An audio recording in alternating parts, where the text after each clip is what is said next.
Кратки најави за денешниот дневник. Васил Довлев го фати чесниот крст во Охрид, а во Струга Јован Рафтовски.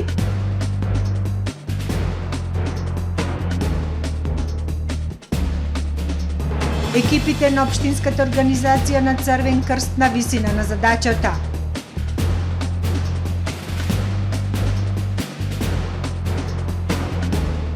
МОН апелира до училиштата да користат субвенционирана енергија.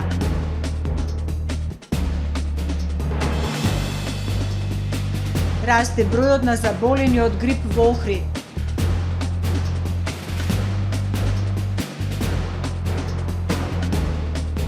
Премиерката на Нов Зеланд поднесе оставка. Со најавените и со останатите содржини во дневникот започнуваме повременската прогноза. Останете со нас.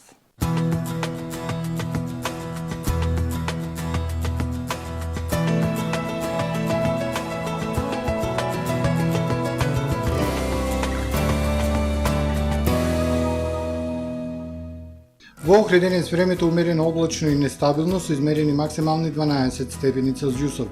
Попладни вечерта нестабилно со врнежи од дожд, кои во текот на ноќта кон петок ќе бидат пообилни наместа и до 20 литри на метар квадратен. Во петок на Апенинскиот и Балканскиот полуостров ќе преовладува умерено облачно и нестабилно време со врнежи од дожд проследени со ветер. На планините снег, врнежи од снег се очекува и во источна Европа и на места на Пиринејскиот полуостров. Во останатите делови од стариот континент стабилно со зголемена облачност, но студено со пат на температурите. На Балканскиот полуостров во петок времето умерено облачно и нестабилно со врнежи од дожд проследени со ветер и пат на температурите. На ридско-планинските делови и планините снег. Максималните дневни температури на Балканот во интервал од 1 до 16 степени Целзиусови. Во Македонија во текот на ноќта четврток кон петок, како и во петок наутро, во утринските предпладневните часови времето ќе биде умерено облачно и нестабилно. Ќе има обилни врнежи од дожд, локално и до 30 литри на метар квадратен, на 1200 метри врнежи од снег.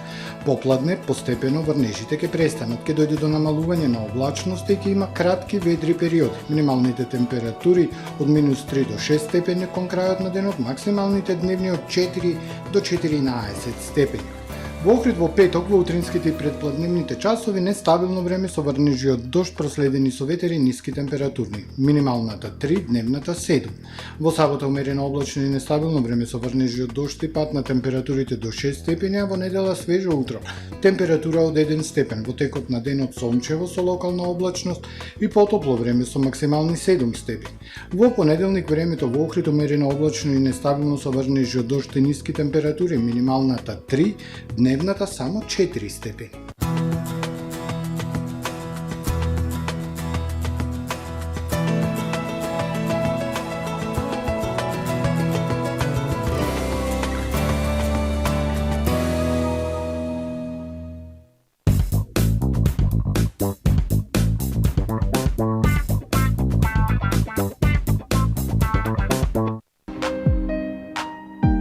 Ресторан Далга. Добре дојдовте во светот на Кармен Бау Центар. Во беспрекорно уреден продажен простор, купувањето во еден Бау Центар никогаш не било попријатно. Со гордост ви го представуваме нашиот шоурум Мараци, со најголем избор на плочки од мараци и санитарија од светски познатите брендови Грое, Колпасан, Идеал Стандард, Рока, Унитас. На располагање ви е нашиот архитект, кој ќе ви помогне во осмислување на вашиот проект. Располагаме со најбогатата палета на ламинат во државава. Одберете од 100 различни дизајни на Swiss Chrono. Покрај стандардниот избор на фасадните системи Кнауф и Бекамент, ви нудиме богат избор на професионален алат на реномираните производители Bosch и Divol. Кармен Бау Центар на улица Железничка.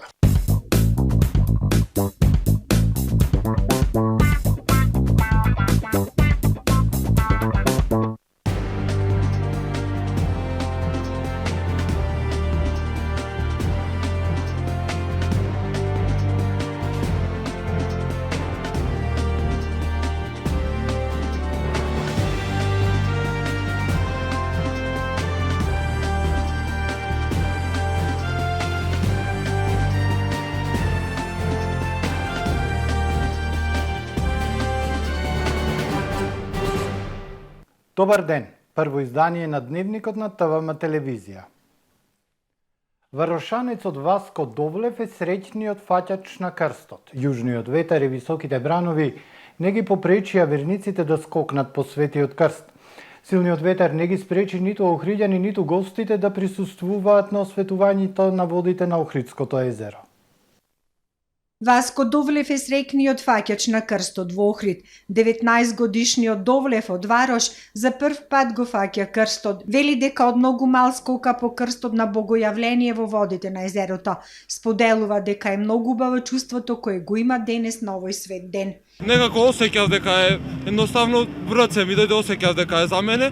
Не ми дојде врце, падна до мене, само ја пустив раката. Јас едноставно осеќав кога со верба во Бог, одев и в црква и постев и све, и кога имаме верба све ќе биде. Најбитно здравје, среќа, љубов на сите. Бројни капечи скокаа по светиот крст на Водици 2023 на годинешното осветување на водите на Охридското езеро. Владиката Тимотеј и црковните великодостојници по отслужување на светата утринска литургија во охридските храмови ги осветија водите на езерото, а на чинот присуствуваа голем број охриѓани гости. Празникот Богојавление го честита охридскиот градоначалник Кирил Пецаков. Упати порака до фаќачот на крстот и до сите верници од православна вероисповед. На фаќачот на крстот му посакувам да има успешна година како и секој оној кој што успел да го фати и се надевам дека уште многу години ќе успееме да го во ваква форма да го празнуваме овој празник кој што за Охрид и охриѓани е дефинитивно најголем. Најбитната работа е дека оваа година за прв пат во вакви услови со огромен јужен ветар и големи бранови. Празнувањето на народно-црковната манифестација продолжи на градскиот плоштад со музичка забава за која се погрижија членовите на групата Чалгија Саунд Систем. Локалната самоуправа се погрижи за приготни подароци за Васко Довлев, годинешниот фаќач на крстот. Овој голем христијански празник нека донесе пред се здравје и мир. Здрав и мирен човек може да направи се, порача председателот на ВМРО ДПМН и Христијан Мицковски од Охрид. Би сакал да го честитам овој голем православен христијански празник, Богојавление Водици, на сите православни христијани. Ли посакам како што е редот здравје, среќа, нели, успех, мир, она што име на сите нас потребно, но и на сите граѓани, се разбира, кои што не го слават овој денешен ден, се наши сограѓани во оваа наша Македонија. Нека ни донесе пред се здравје овој ден, да бидеме спокојни и мирни во душата, бидејќи тоа е најважно. Здрав човек и мирен човек може да направи се. Така, и да му го честитам, нели, овој прекрасен момент на фаќачот на крстот, и на него и на неговото семејство и на сите останати, да им посакам пред се здрави. Голем беше предизвикот за екипите на Црвениот крст во обезбедување при денешното положување на Светиот крст во водите на езерото. Медицинските екипи, спасителите на вода и нуркачите имаа преку 20 интервенции што на вода, што на копно. Успешно беше спроведена и традиционалната крводарителска акција "Една капка може да промени се". Екипите на Охридскиот Црвен крст денеска беа на висината на задачата. За безбедноста на капачите и сите посетители на денешната манифестација по повод Водици се грижаа 4 тимови на Црвениот крст со 12 спасители на вода и 4 тимови со 20 медицински лица за укажување прва помош кој не дозволија да се случи поголем инцидент. Брановите го направија своето, се направи на вистина голема гужва и за среќа помина секако што треба. Навистина беше голем предизвик за нас во делот на обезбедувањето со медицинските екипи, со спасителите на вода, со нуркачите. Преку 20 интервенции имавме, што во вода, што на копно, ево веќе ги избринуваме сите кои што се со посекотини и некои слаби промрзалини. Предизвикот беше дотолку поголем, имајќи ги предвид лошите временски услови и силниот ветар во моментот на положување на Светиот крст во водите на Охридското езеро. Значи, голем предизвик, драго ми е што немаше ништо, некој поголем инцидент, затоа што ова време, вакво како со силен ветар од 15 метри во секунда или преку 60 км на час не сме имале досега. Температурата на водата е 9 степени Целзиусови, на воздухот исто околу 9 степени. Денеска се одржа и традиционалната крводарителска акција под мотото "Една капка може да промени се". Сашо Точков, председателот на Црвен крст Охрид, информира дека биле собрани 105 крвни единици. Јован Рафтовски го фати Светиот крст во Струга. После неколку обиди оваа година среќна за Рафтовски. Голем број верници традиционално и во соседна Струга го одбележаа големиот христијански празник Богојавление Водици. Православните христијани во Струга го одбележаа големиот христијански празник Богојавление Водици. После богослужбата во црквата Свети Ѓорги, Светиот крст беше спуштен во водите на реката Црн Дрим околу 11 часот. Оваа година, после неколку обиди, најсреќен 32 годишниот стружанец Јован Рафтовски. За Рафтовски не бил голем предизвикот и покрај силниот ветар да го извади крстот од матните води на Дримот, но верува дека неговиот годинешен подвиг ќе му донесе среќа. Скокам дека 5-6 години. Прв пат го фаќам оваа година, 2023. Сакам да го честитам на сите овај празник. Бог се јави.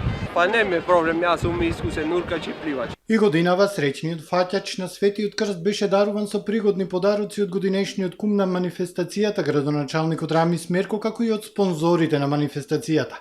Инаку оваа година кум на манифестацијата беше Маријан Ќушковски, а до година кумството оди кај Бошко Пуровски. Чествувањата на овој голем празник во Струга продолжуваат, а Јован кој за себе вели дека е голем верник, денес со Светиот крст ќе ги посети домовите на стружани. Расте бројот на заболени од грип во Охрид. Според матичните лекари, симптомите со кои најчесто се јавуваат пациентите се силна болка во грлото, малаксаност и висока температура. Погодени се сите возрасти. Кај децата сега стагнира болеста, бидејќи се уште се на распуст. Голем број заболени од грип во земјава, а расте бројот на заболени во Охрид. Преку 70 на пациенти дневно имаат на преглед матичните лекари, а пикот велат се уште не е недостигнат. Според матичните лекари, симптомите со кои најчесто се јавуваат пациентите се силна болка во грлото, малаксаност и висока температура. Погодени се сите возрасти, од млади до повозрастната популација, кај децата моментално стагнира болеста, бидејќи се на распуст. Има многу пациенти, има навала на пациенти, некој од прилика и 70 на прегледи, некогаш повеќе, некогаш помалце на ден. Симптоматологијата е карактеристична за грипот, значи она што е најбитно е што почнува изненадно и наеднаш. Пациентите се жалат на болки во мускули, коски, зглобови, се жалат на висока температура, на болка во грло, на бистар исцедок од нос, на сува кашлица. Ова се симптоми кои што се карактеристични за грипот, кои што почнуваат наеднаш и пациентите се јавуваат на лекар, доаѓаат. Најчесто се без компликации, овие симптоми се најизразени првите 2 до 3 дена. Пациентите добиваат симптоматска терапија и препораки да останат дома. Разликата меѓу сегашниот грип и коронавирусот е што истиот не предизвикува бронхопневмонии, но подолго трае, ама нема хоспитализации. Маски покотово за високоризични пациенти кои што се со повеќе коморбидитети, кои што се во поодмината возраст, препорачувам носење маски во затворен простор за да се заштитат. Првите симптоми кои ќе ги добијат, значи првите 2 до 3 дена, доколку температурата е субфебрилна или е до, да речем, до 38 степени, немаат отежнато дишење, немаат тешки симптоми, треба да останат дома, да си ги земаат сите тие превентивни витамини, чаеви и одмор, доколку температурата трае над 3-тиот ден, 4-тиот ден е висока, имаат отежнато дишење, да се јават. А доколку одма со самиот почеток на симптомите имаат тешко изразени симптоми со тешко дишење, да се јават одма. Советот на лекарите е носење маска во затворени простории, болници и аптеки, топла облека, здрава храна, витамини и топли напитоци. Пикот на грипот се очекува да се случи кон средината на февруари. Од Министерството за образование и наука на самиот почеток на второто полугодие со апел до училиштата да користат субвенционирана енергија. Со оглед на тоа што дел од јавните основни и средни училишта се уште ја немаат искористено поволноста за снабдување со субвенционирана електрична енергија, од Министерството за образование и наука со апел до раководствата на образовните установи и општините како нивни основачи да реализираат оваа можност. Со тоа училиштата ќе ги намалат трошоците за електрична енергија и ќе се овозможи непречено одржување на настава со физичко присуство до крајот на учебната година. Одговорноста на секој чинител во реализацијата на воспитно-образовниот процес придонесува за повисок квалитет на образованието, велат од ресорното министерство. Министерството за образование и наука неодамна го одложи почетокот на второто полугодие за 23 јануари, како поради заштита на здравјето на учениците, така и поради заштеда на електрична енергија за грејење. Следуваат вестите од светот. Германија повеќе не зависи од увоз на енергија од Русија, потврди германскиот министер за финансии Линднер за BBC. Тој рече дека неговата земја целосно ја диверзифицирала својата енергетска инфраструктура од почетокот на руската инвазија на Украина во февруари минатата година. Да, секако Германија се уште зависи од увоз на енергија, но денес не од увозот на Русија, туку од глобалниот пазар, рече Линднер, посочувајќи дека нашле нови извори на снабдување со енергија. На светскиот економски форум во Давос Линднер укажа на брзината со која изграден нов терминал за течен природен газ во Германија за рекордни 8 месеци. Посочи дека планираат дополнителни инвестиции во инфраструктурата и наведе дека тоа е само еден пример за огромна промена во германската политика. Исто така изјави за BBC дека е оптимист во врска со податоците кои сугерираат дека инфлацијата во Германија го достигнала врвот минатата година. Синдикатите во Франција денес организираат национален штрајк и протести против планираната пензиска реформа со која старосната граница за пензионирање ќе се зголеми за 2 години на 64. Возовите ќе застанат, училиштата ќе бидат затворени и деловните активности ќе бидат во прекин поради штрајкот. Поместувањето на старосната граница за пензија за 2 години ќе донесе дополнителни 17,7 милиарди евра годишни пензиски придонеси, што ќе овозможи системот да се стабилизира до 2027 според пресметките на Министерството за труд. Синдикатите велат дека има и други начини да се обезбеди одржливост на пензискиот систем. Владиниот портпарол Оливие Веран ги повика работниците да не ја парализираат земјата и рече дека владата е мирна и одлучна. Синдикатите рекоа дека ова е само почеток и дека ќе следат уште штрајкови и протести. Премиерката на Нов Зеланд Джесинда Арден објави дека следниот месец ќе поднесе оставка зашто веќе нема доволно во резервоарот за да ја води државата.